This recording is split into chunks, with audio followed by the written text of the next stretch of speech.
learned in our earlier courses.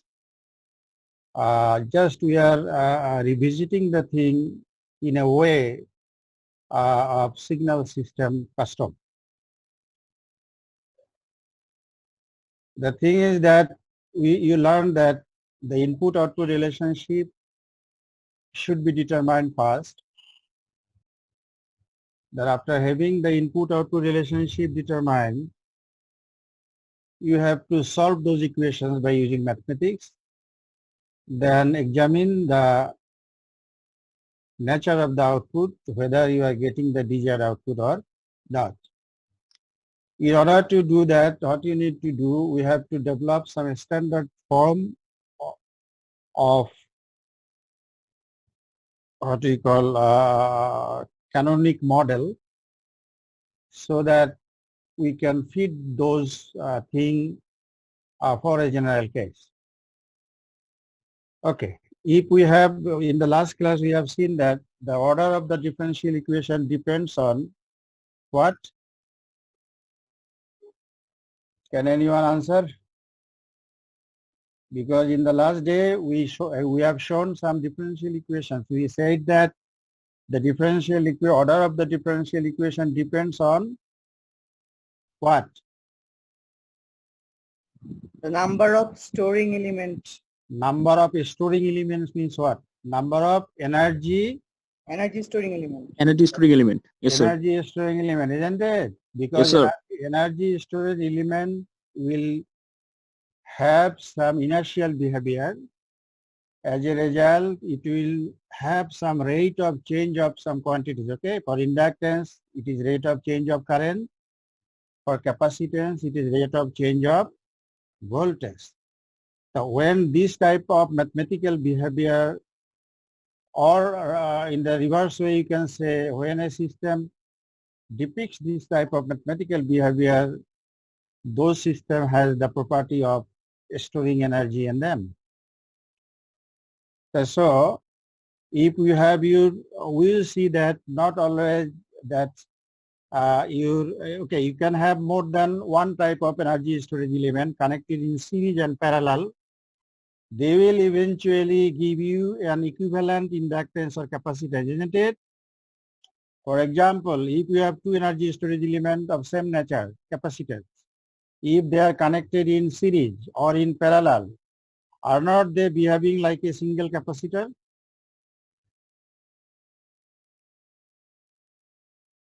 এই কথা কও একটু, নাহলে তো বুঝতে পারবো না শুনতেছি কিনা। Yes, sir. Similarly, if you have your inductances multiple that are connected in series or parallel, they can be made equivalent to a single inductor. Okay, so this is not the thing. Actually, same type of energy storage element can be present in your system, and they will be located in different locations so that they cannot be made parallel or series. In that case, although the nature of the energy storage elements is same, but the order of the system will be different. So in general, what can we say? If we have different types of energy storage element, then the order of the system will be determined accordingly. If we have our same type of energy storage element, but they are not connected in the same electrical location, then they will also, for example, contribute to the order of your system. Okay, unless we derive the input-output relationship, we will not be able to determine the order of the differential equation. So we'll be starting with first order circuit first. As you have seen that if you have a first order circuit, this signifies that we can have a single type of energy storage element present there. So it can be a capacitor, it can be an inductor or a series of inductor in the same location, or a parallel inductors in the same location. Similarly, capacitance can be a single capacitor, or it can be a parallel combination of capacitors or a series combination of capacitors. But in all the cases, they can be grouped together to form an equivalent single capacitor or an equivalent single inductor. So once those things are obtained, then what you can do? Your network may contain many things in it, depending on the purpose.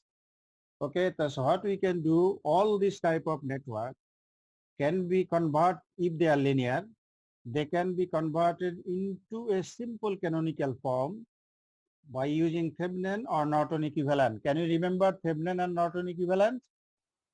Yes, sir. Okay, so this you see that you in the top row we have two figures. This is one that contains an capacitance. This contains an inductor. Okay, our purpose is we have to derive the input-output relationship. Now, from where your input is coming? If you, for example, for your top left circuit, you see that your voltage across the capacitor is the desired output. Then from where the input is coming?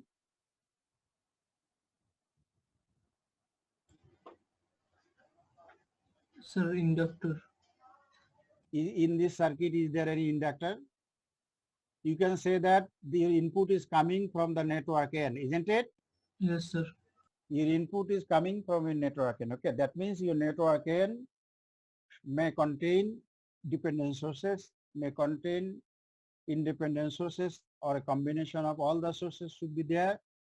And that network actually will not contain any energy storage element. Okay, so the part of the network that we are separating will not contain any energy storage element, but it may contain dependent, independent sources, resistances, something like this. Okay, we do not know yet what will be there.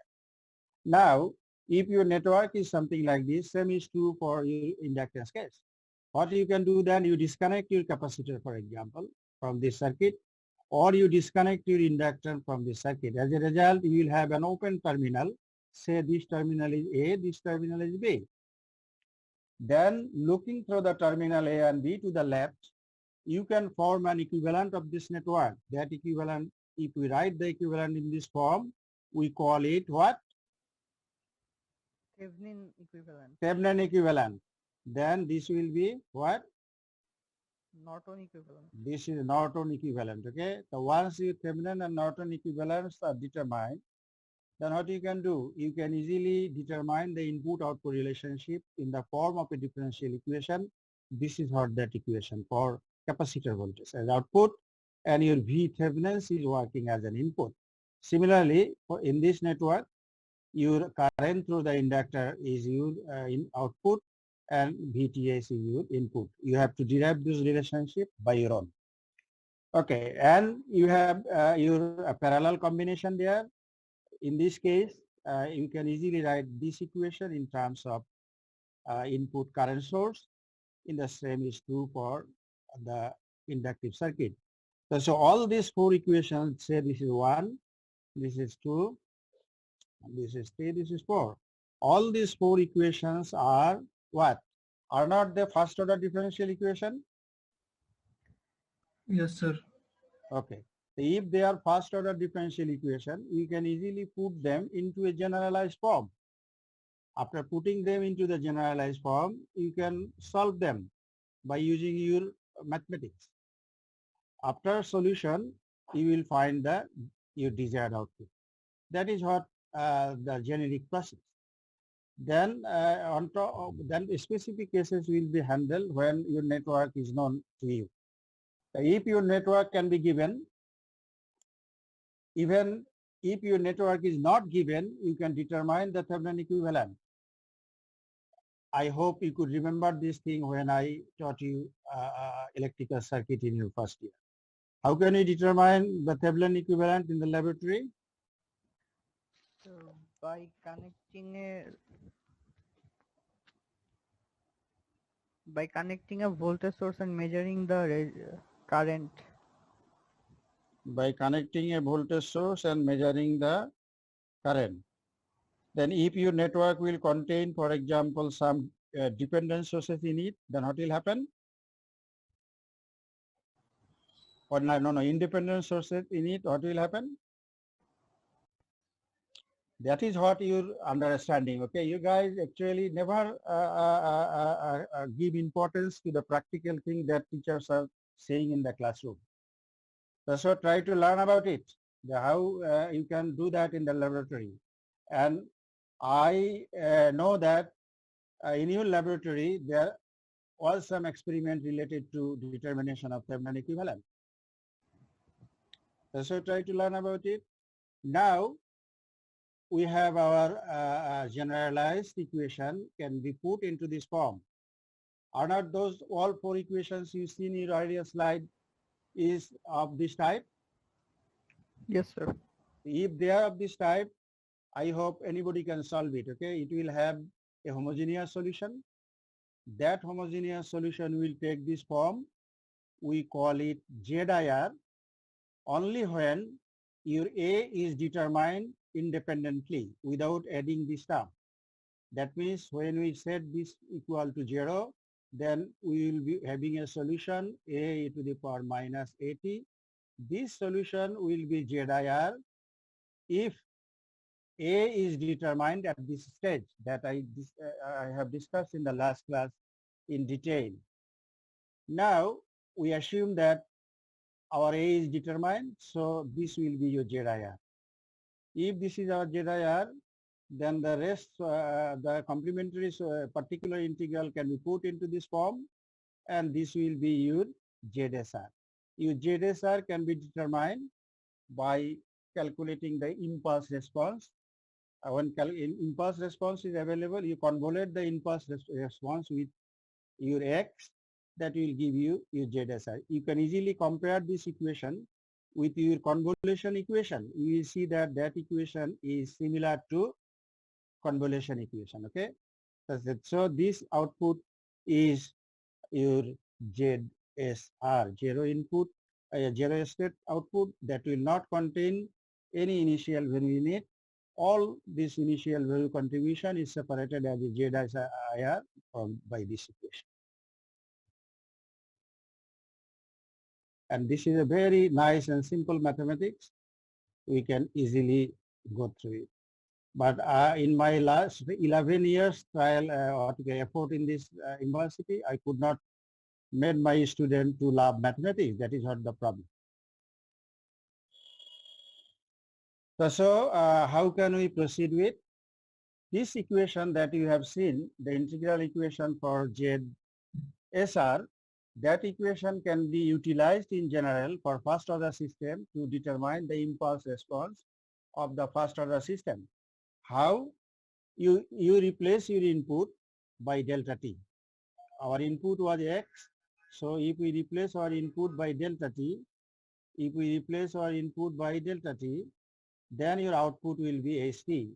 So you can easily find this equation there. Okay, if we replace our delta t here inside the integral with tau is your dummy variable, then what is the value of this integral? This one. The integration is 0 to t b del tau into e to the power a tau d tau. What is the value? B e to the power a tau, at. Sorry? B e to the power a tau, then limit of. Hey, where is the d tau located? Tau. It is a delta Equal to function. 0. It's equal to 0. If it is located at tau equal to 0, then what will be the value of this integral? Is it not the value of the whole function is excluding your delta at tau equal to 0? Yes, sir. It will be equal to beta e to the power a dot 0 is simply equal to B. what? Equal to b. Then this integral is b, and e to the power at is taken out. So this is the form of what? General form of, what is it? Is it not impulse response? Yes, sir. So that you have to remember, okay? In this way, you can also calculate the impulse response of your system. That is first order actually. It is not valid for higher order system. Higher order system needs some higher order, separate technique to find it, okay? So in this way, you can find it even As Laplace transform is already known to you because you are attending control system. So it is up to you in which way you can go. Either you can use this equation or you use your transfer function to find the impulse response. We have shown that the inverse of the transfer function is the impulse response. We also learn about it because this course also contains the Laplace transform and its application. We will talk about it later. So once you then from our earlier lecture, what have you learned? That if your impulse response is known to you, we can commute between impulse response and step response, isn't it? In what how? If your impulse response is known to you, then we can integrate the impulse response to find the step response, okay? And if we differentiate the step response, we can find the impulse response. Let us verify it. Consider that our input is a step now, okay? Without using the impulse response, we are just going to determine the step response directly from the integral. So we can use the same integral of ZSR. We replace our input x by unit step. Then anybody can solve this equation. Your equation step response ZSR for a step would be equal to this. Now you see in this equation, from this equation, can you determine HT? HT, that is this is the impulse response. Then step response. From this step response, can you determine impulse response? Say this is your ST, impulse response, step response. Then how can we find impulse response HT? By differentiating. Differentiating it, exactly. So if you differentiate it, what will happen?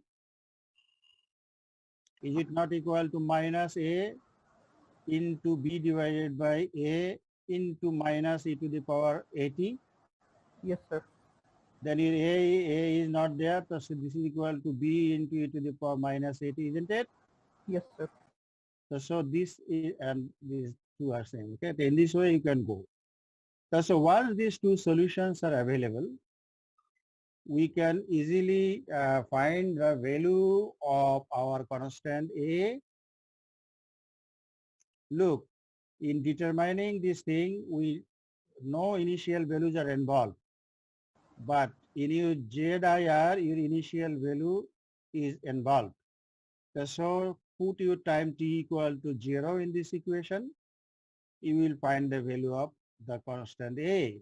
Your A is your Y0 say, because it is a general solution. In a particular network, your Y0 will be determined. Similarly, we can have a value that is called a steady state value.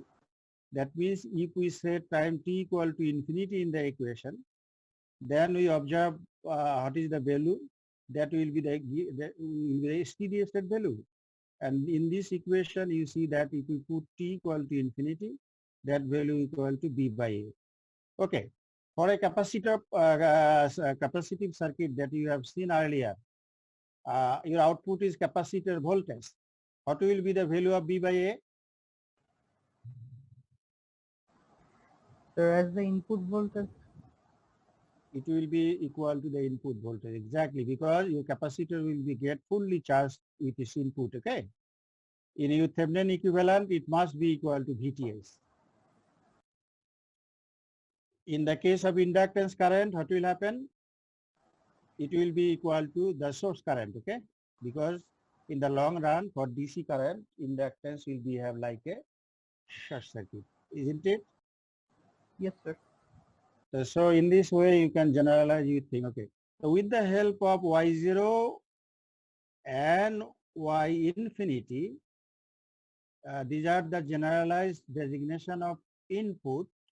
You can write a general solution for your first order system, something like this. If we replace the value of A and with the help of Y0 and Y infinity, you can easily find that the equation that you have seen there can be represented in this way. Have you seen this type of equation in your circuit course, second circuit course Yes, sir. in chapter 7 of Alexander Sadiku's book, isn't it? Where, Sir. okay, this equation can be fit for an inductor where for current, and this can also fit for capacitor voltage, okay? So if these two y infinity, then this general solution can be used if your y0 is available, that will come from the initial value. Y infinity will be, can be available, and you have to know what is A. Okay, only when this equation can be used. Your A, 1 over A is equal to what? What is the unit of 1 over A?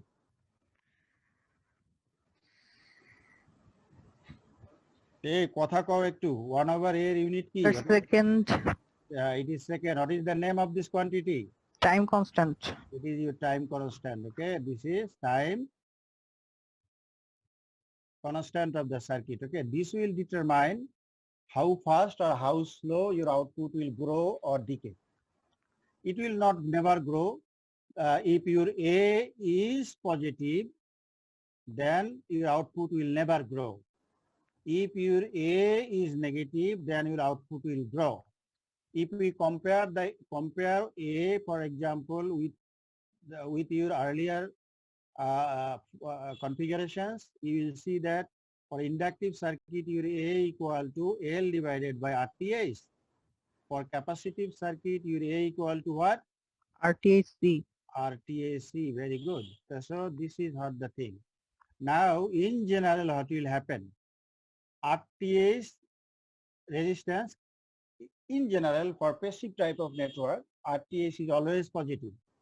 Any capacitance, inductance are positive. So your A will always be positive. If your A is positive, then that negative sign will be valid there.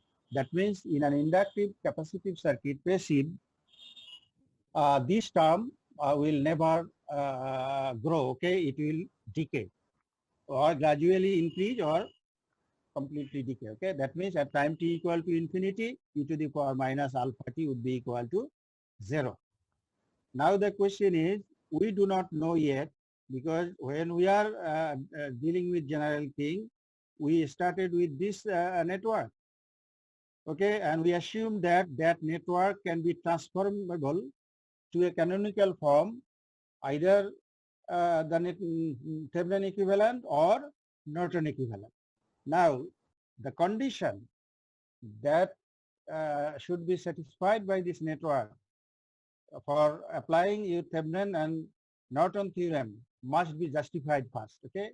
That means this circuit must be linear, okay, and time invariant. Otherwise, Norton and Thevenin's theorem cannot be applied.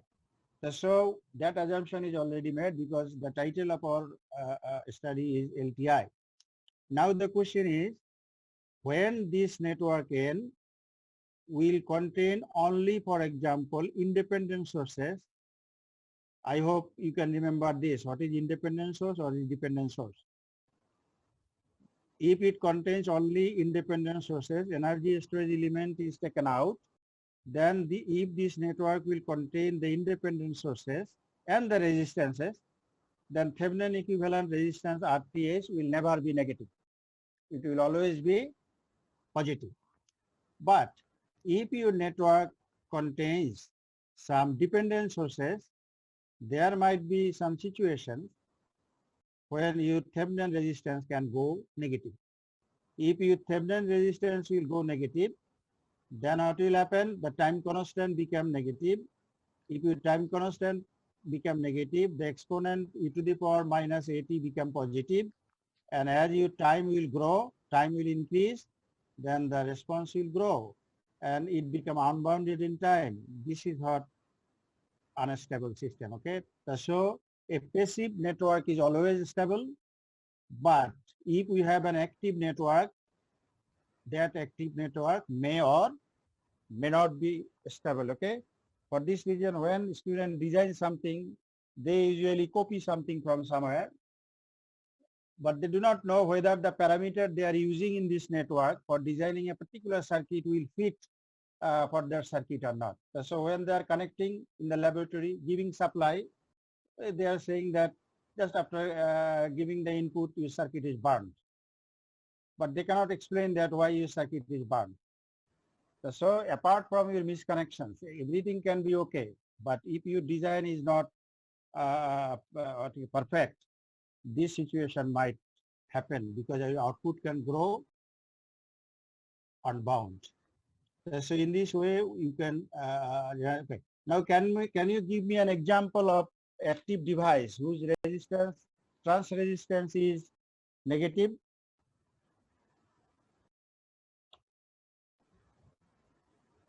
Yeah, electronics are quite a course for us. How many courses of electronics you learned so far? 2, Yeah, 3. 3 courses. Then what are those 3 courses? Sir, electronics 1, then op-amp, and then power electronics. So what were the content of electronics 1? Sir, BJT, MOSFET, diode. Okay, so you started with BGT first. What Sir, was your starting point at the beginning? diode, sir. Okay, how many types of diode you studied there? Sir, 2 types. 2 types, What are these 2 types? Zener diode and normal diode. Zener diode and normal diode. Okay. So do you know that some more diodes are present in Yes, sir. practice? Which book you followed? Sidra Smith. Sedra and Smith. Didn't you find anything more than that there? Yes, sir, we found. So what is that thing? Apart from your Zener diode and normal diode, there exists some other diodes. Schottky diode. Yeah, Schottky diode. Okay. Another. What is another name of the Schottky diode? There exists another name of the Schottky diode because that name is the name of the inventor and who was awarded Nobel Prize. He was a Japanese. Do you know Sir, his name? metal semiconductor diodes. I am asking another issue. Okay, what is the name of another name of Schottky diode? Have you heard the name of Isaki? Okay, No, sir. this is up to you. Okay, try to learn more about it because there exists another diode. That diode has a characteristic that is a bit different from normal diode, even Zener diode. Okay, that trans characteristic is of this type. Okay, your V is there, your I is there, your diode, you apply forward bias, it is increasing like simple diode, but at one stage it begins to decrease. Again, it will be increasing like this. So if we have a diode of this type characteristic, you see that in this region, the slope of the curve is negative. So as a result, the trans resistance will be negative. Okay, this type of diode and a special phenomena will be occurring in this region. That phenomena of semiconductor is called tunneling. Have you heard about the name tunneling? And this diode is called tunnel diode. Yes, sir. So if you know that, the why you are saying that we know only 2 diodes. So why tunneling occurs?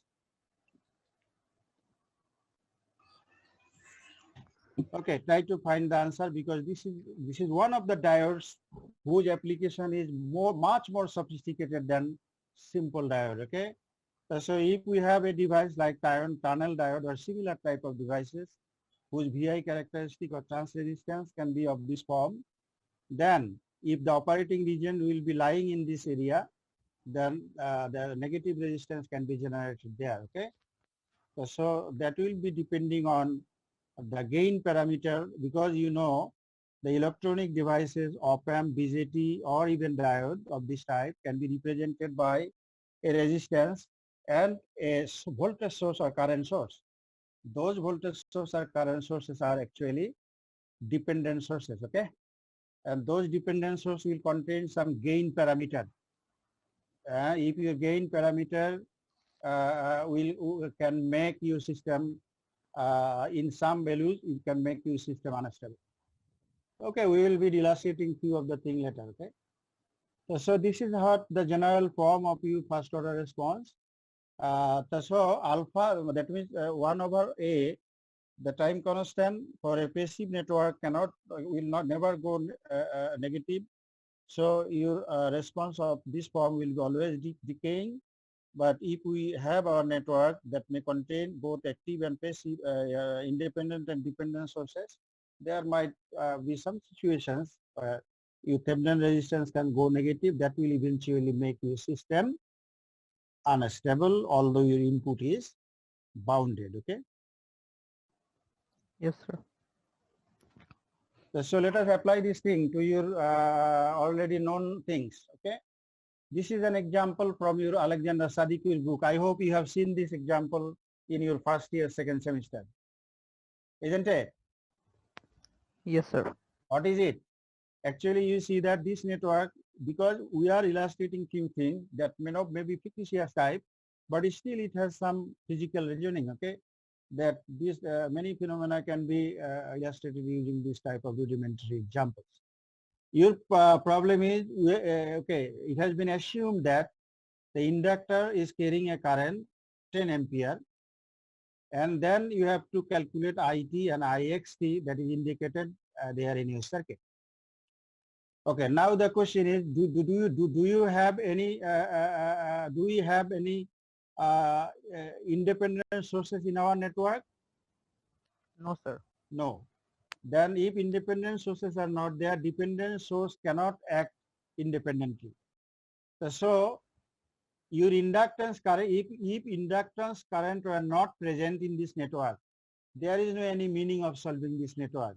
Is there? No, sir. No meaning, because no energy source is there. There is no any meaning of solving this network.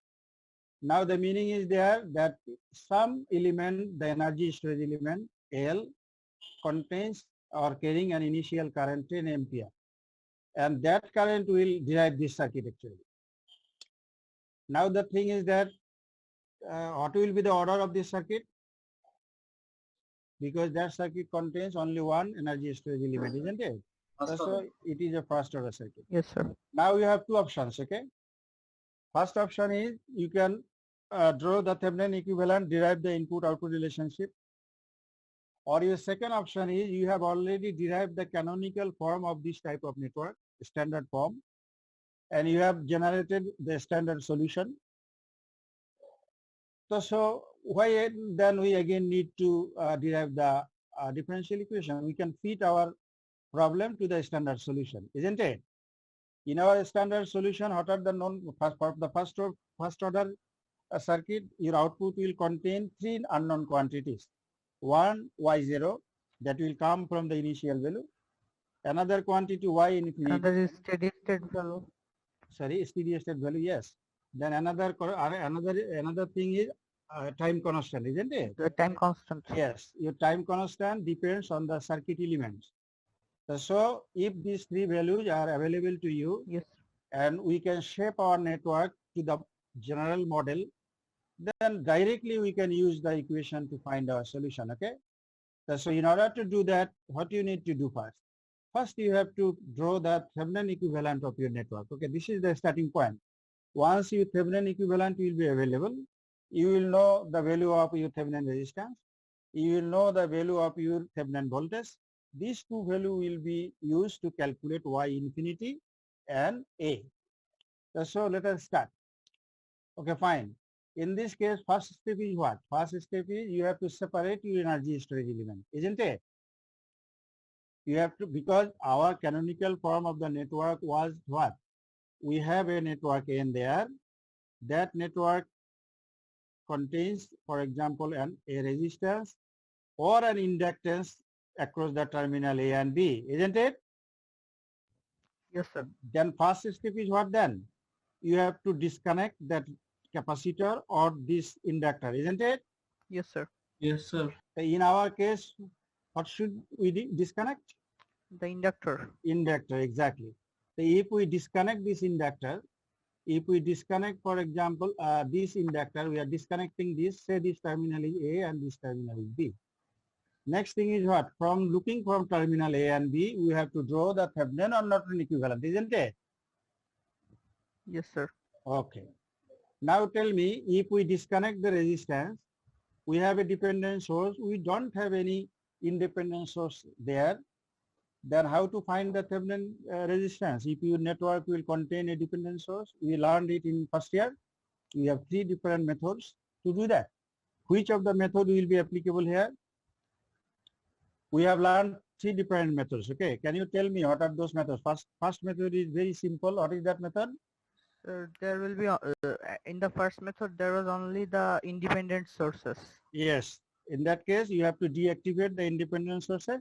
Then you look through the terminal, find the equivalent resistance, isn't it? Yes, sir. Fine.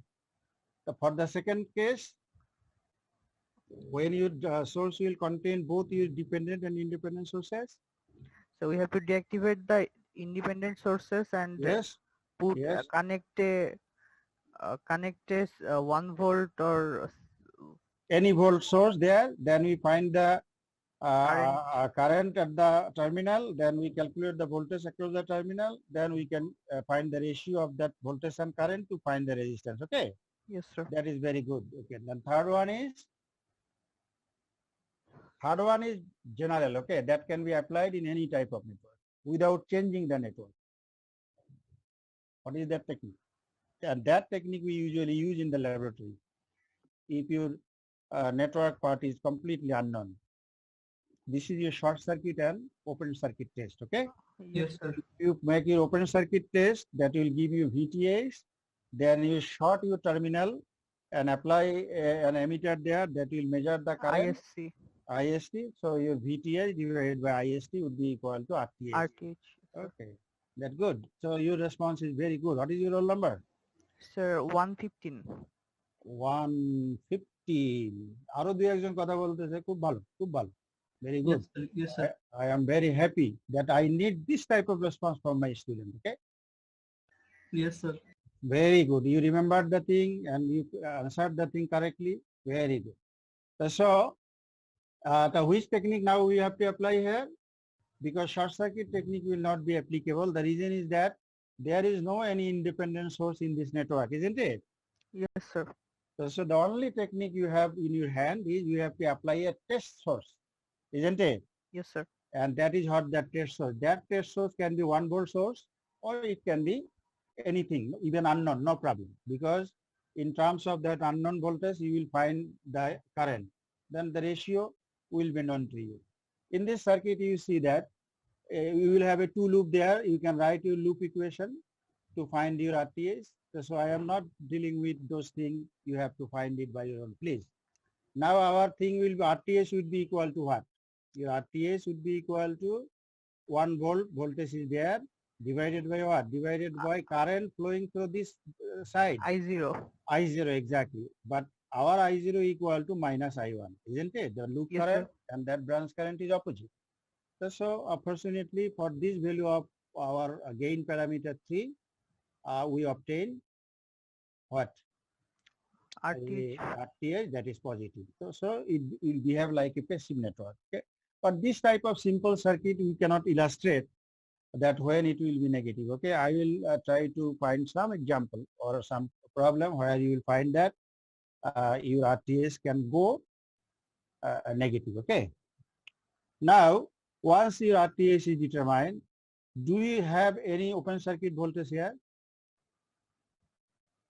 Because if we disconnect these 2 terminals, there is no any voltage source or current source in the rest part of the network. So this part would be equal, no input is there in general. Okay, so your output will not, VTH will be equal to 0 actually. So then this will be a network. Now the question is, which of the term you need to use then? As your network is not containing the resistance, voltage source, so what will happen? Your V infinity will be equal to 0. Yes, So sir. if V infinity will be equal to 0, or then U infinity will be equal to 0, then you will have only U0, Y0. Y0 into e to the power minus alpha AT, isn't it? Yes, sir. So your Y0, here in our case, our output is current. So our inductor current will not have the first term because first term is due to the source. No source is there. It is 0. So we will have the second term. The second term is equal to y0 minus y infinity into e to the power minus at. Our a is equal to L RTH by L. R divided by L. So RTH by L exactly. So this will be equal to 2 divided by 3 and your I0 or Y0 is equal to 10 ampere already given there. So in the wink of an eye, you can find the solution. Now this solution you are getting due to the initial value, isn't it? So what will, Yes, be, sir. what will be the name of this output then? Because we have two parts of our output. One is ZIR, another is ZSR. What is it? So ZIR. ZIR, because it doesn't contain any input. Okay, so this is your zero input Is response. Okay, very good. Okay, just I am taking 1 minute break. Okay, I am thirsty. Okay, I need to drink some water.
There. Yeah. Yes, sir. Hello. Hello. Can we start again? Yes, sir. Okay. So this is. Do you have any question here? You understood everything? Yes, sir. Yes, sir. Okay. Very good. Then let us proceed to the next example.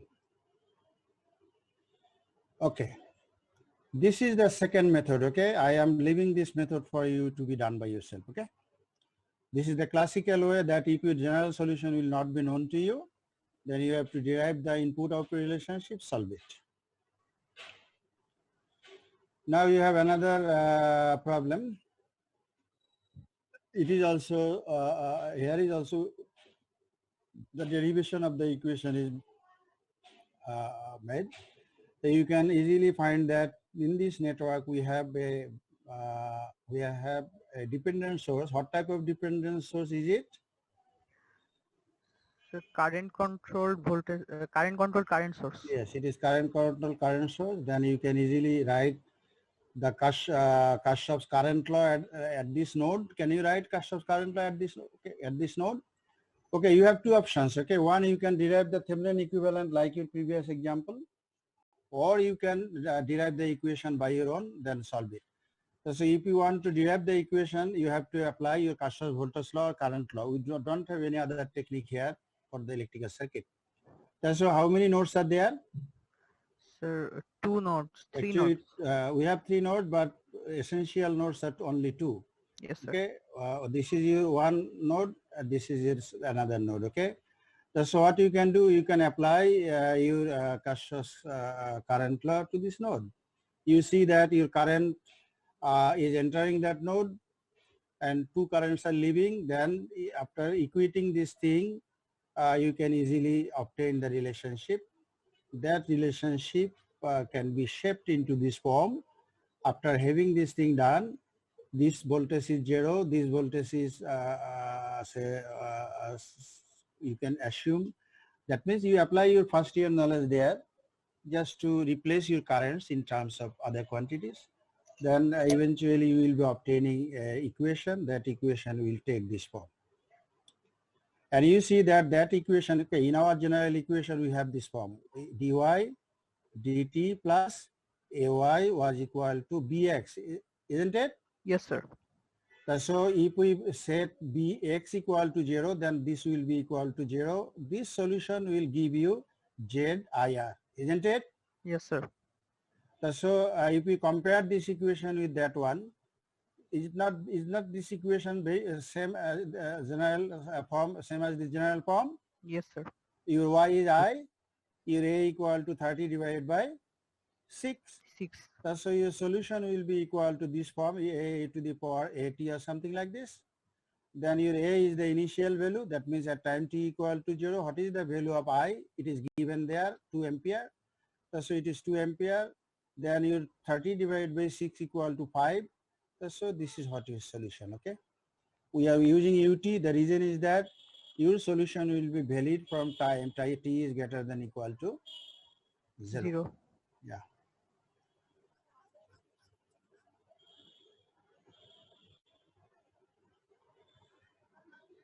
This is your another example. You see that in this example, let me erase the thing. In this example, you see initial value is not given, but your circuit itself is self-explanatory type, isn't it? Yes, sir. Can you see the circuit easily, clearly? Yes, sir. Yes, sir. You see that in your circuit, you see what is there? So there's a switch that is Okay, closing at equal it to was 0. assumed that the switch was open for a long time.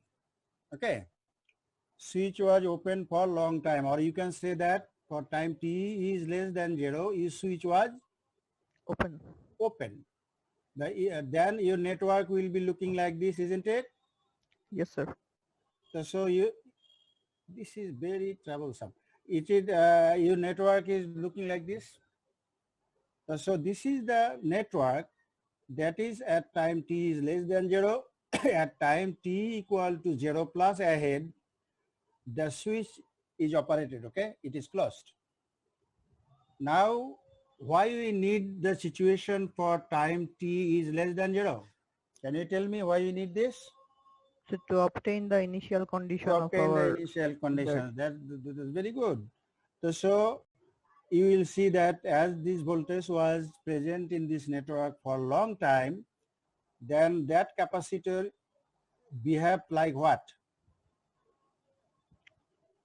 Because your capacitor is open circuit. open circuit, okay? So these two terminals are actually open. Then you can see that this branch is not carrying any current. Your current, this 2 ampere current is growing through 4 ohm resistance. As a result, this 8 volt will be there dropped in resistance 4 ohm resistance. Then you can easily find your Kirchhoff's voltage law in this loop to find the value of V0, the initial value that will be applicable for the after closing the switch, okay? So when your switch is closed, for time t is greater than 0, so this is closed.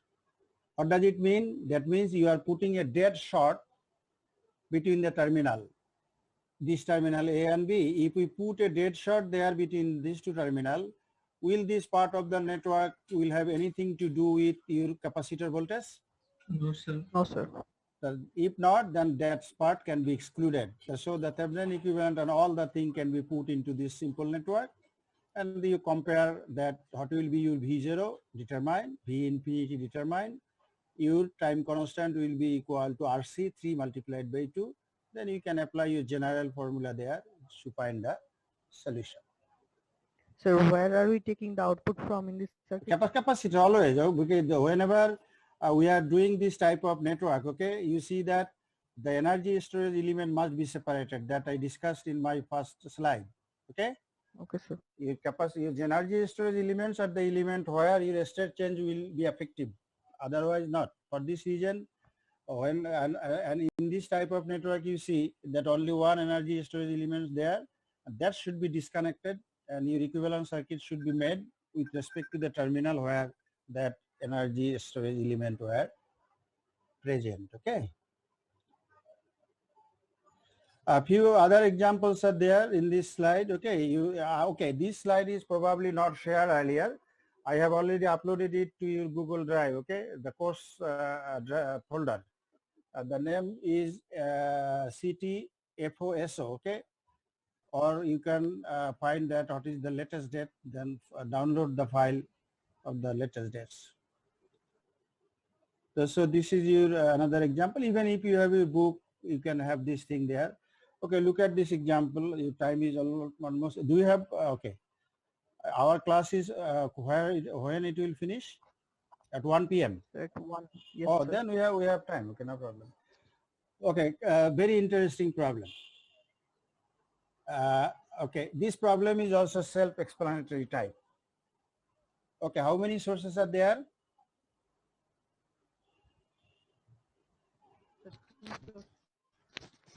Two sources are there, isn't it?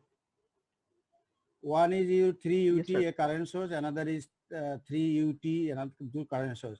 Are these two current sources present at the same time? No, sir.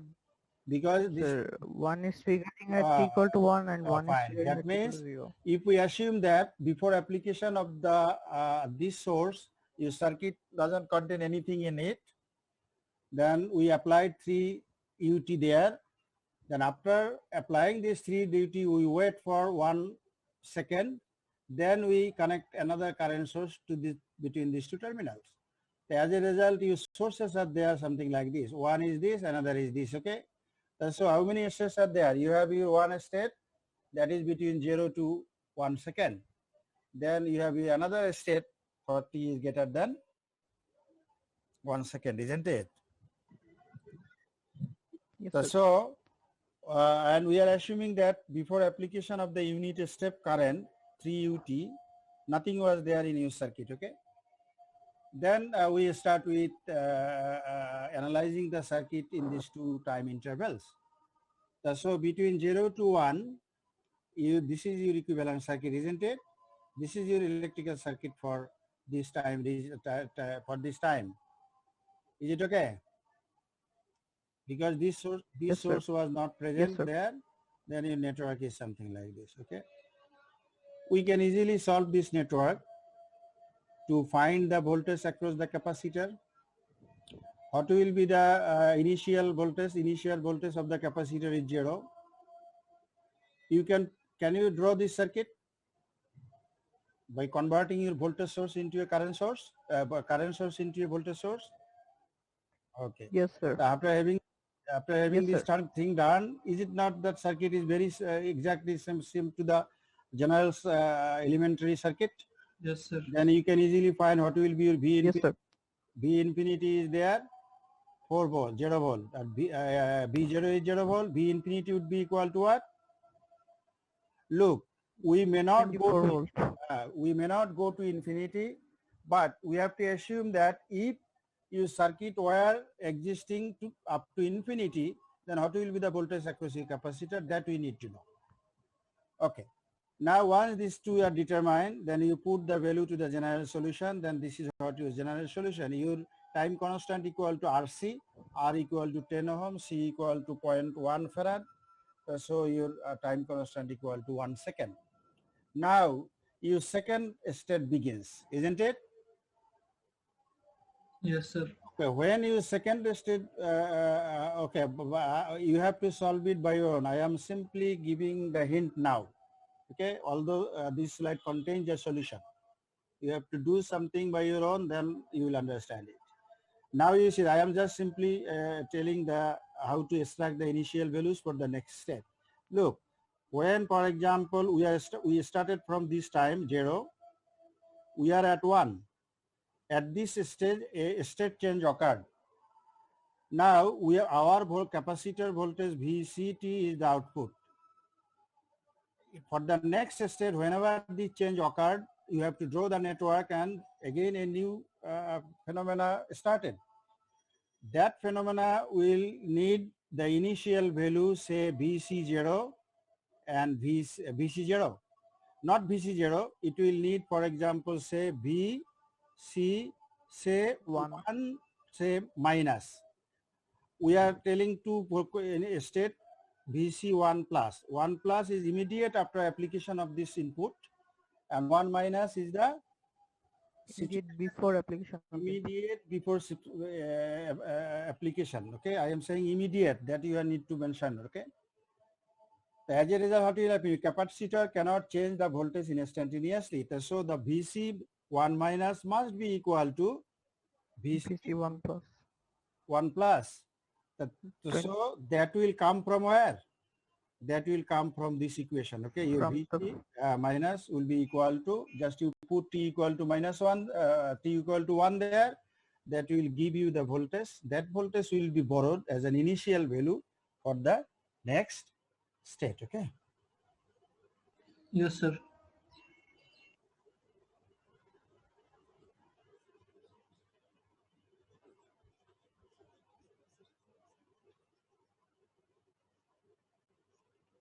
How many classes you attended today so far? Sir, we had a lab at morning, then one class, after that your class. After my class, you have a class in the afternoon. Yes, sir. Yes, afternoon, 2 more classes. In your afternoon, you have 2 more classes. Yes, sir. Yes, sir. And after evening, there is one more class, sir. Yes, sir. And there is one Because another you guys, 8:30. okay, as you know that you have many courses, and actually you have to attend those courses in physical cases also, because you other years actually took some courses in the weekends also. But do you have any course in the weekend? Probably not, because you Saturday and Sunday, I have seen in your routine completely free. Yes, Okay, sir. so just no problem. It is your choice. Okay, this is what the situation, what I have discussed earlier. But one thing I need to mention here that you have to be careful about when writing the time. You see, when you obtained the solution earlier, that solution was equal to what? 24 into 1 minus e to the power minus 8, say 1t, okay? And you have to put ut there. That means that solution is applicable for time t equal to 0 to infinity. The reason is that that source is present in your network, isn't it? Although a state change is occurring at t equal to 1, but still that source is present in your network. So that equation will be valid for time t equal to 0 to infinity. Later, when you obtain the next solution for this network, you will be obtaining another solution. That solution is applicable from where to where? From time t equal to 1 to infinity, isn't it? Yes, sir. Then in order to incorporate this thing, if you write here, for example, e to the power t, then it will be, you have to clearly mention that this equation is valid for time t equal to 0 to infinity. Other than doing this, what you can do, you make a delay there, t equal to -1 and t -1. That will signify that your time for this equation is applicable for time t equal to 0 to what? T equal to 1 to infinity, okay? You got my point? Yes, sir. So in this way, we write the equation, okay? Or even you can write two separate equations and mention their validity time. And you see that here your initial value comes from your previous step, okay? And that value was equal to 15.17 volt. Yes, sir.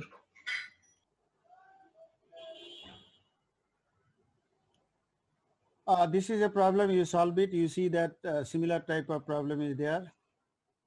You have a state, this is also a tiny problem, you can solve it. Now I will be discussing this problem and finish my today's lecture, okay? You see that not always that your network will be given in the form of an equivalent circuit. Sometimes your network may be given with the devices connected to it by using some electrical circuit, okay? And this is a simple operational amplifier circuit. You have learned about operational amplifier probably in your earlier courses, isn't it? Yes, sir. Yes, So operational amplifier course, okay, we assume that the operational amplifier that we are dealing with are of ideal type, and you know that there exist some properties of ideal operational amplifier. Can anyone tell me what are those properties? Very high input infinity. impedance. Sorry? Very high input impedance. Ideal. I am not saying that practical. It is Sir, very ideal. infinite, Yes, it infinite will be input impedance. infinite input impedance and zero output. Zero. Output impedance. impedance. Yes. So with this thing, what you can do, we can say that without having an input, we can get an output. Again, would be infinitely high, isn't it, or infinity? Yes, sir. Yes, sir. Although this is not practically obtainable, but still many of our interior detail can be understood with the help of these assumptions, very idealistic assumptions. Now, with this assumption, let us proceed. You see that your network is given, okay? Although it may be electromechanical, even electromechanical systems can also be there if your mechanical or magnetic system will not contain saturation, we can use it. Look, according to our what you call a step, we have our one energy storage element there. We have to disconnect it first, isn't it? Yes, sir. After disconnection, your circuit will take this form. Is it not a simple inverting type amplifier? Yes, sir. So by applying your inverter type amplifier rule, you can easily obtain this equation at this in this node. Okay, you see that if it is ideal, then there is no any potential difference between plus and minus terminal. Your plus terminal is grounded. That means your minus terminal is also grounded, although not directly. For this reason, this ground is called, has a name. What is the name of this Virtual ground? ground. Virtual ground. Okay, so it is a virtual ground. And in the virtual ground, as no voltage difference is there between terminal, no current is entering through this node. So you can apply Kirchhoff's current law at this node, you will obtain this equation, okay? Then this equation can be solved to find the voltage between terminal A and B. This is your AB. And this is actually a gain, isn't it? And Yes. RF is your feedback resistance. Okay. Now the question is, that is not actually VTH. Okay, your VTH can be determined in this way. Okay, consider you have a voltage now between A and B. That voltage is VAB. Now two resistors are connected in this way. Okay, one is your R3, another is R2. Then what will be the voltage across R3 is your VTH. Then your VTH equal to what? You can apply your you can apply your potential divide rule there to find the value of the voltage across R3, isn't it? Yes, sir. Fine. Then your VTH is determined. You are then what is left with the resistance, okay? Then if we look through this two terminal, or no, you have to look through these two terminals. Say, now you can imagine that you virtually just you disconnect this part. If we disconnect this part and look through this terminal, it will be the true output impedance of your operational amplifier, isn't it? Yes, sir. Then let us consider this is R0. So you said that what is the value of R0? 0, sir. If it is 0, then your RTS is the parallel combination of R2 and R3. R3. So RTS is determined. Then once these two things are determined, then what is left with? You just apply the general solution to find your output across the capacitor, okay? Then you draw the Thevenin equivalent by connecting your capacitor with RTS in series with VTS. Then it will take the form of the general network that we have seen earlier. Then general solution can be applicable there, okay? In this way, you can do that. Even you can also calculate the short circuit by using short circuit method. You can also calculate RTS, okay? I am leaving this thing to you to be verified by yourself. You got my point? Yes, sir. Because you know that you said you have 3 techniques of determining RTS, that this is the general technique. You please apply it, okay? So this is from my part today. On top of it, we will continue in the next class, inshallah. So please respond. Your section B, right? Yes, sir. Okay, let me switch on the light because it is cloudy. Dark.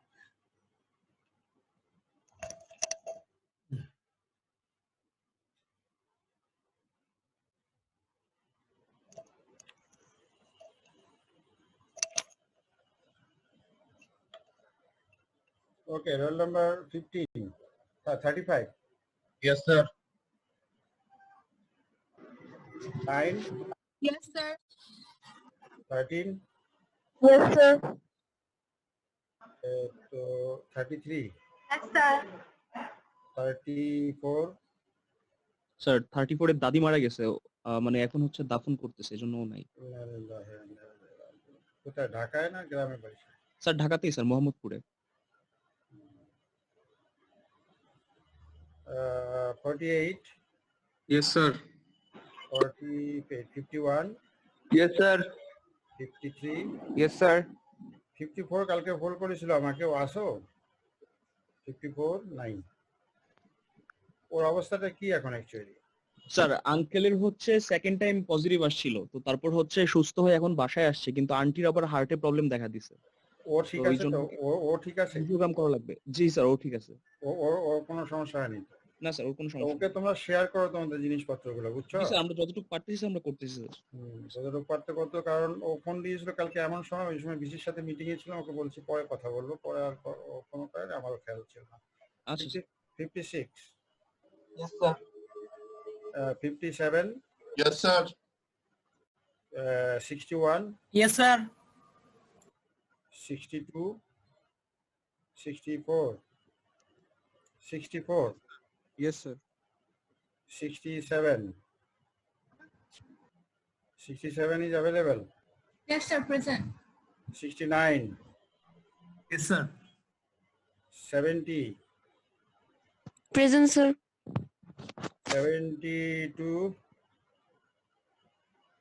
Present, sir. 73, Yes, sir. 74, Yes, sir. 77, Yes, sir. 78, Present, sir. 79, Yes, sir.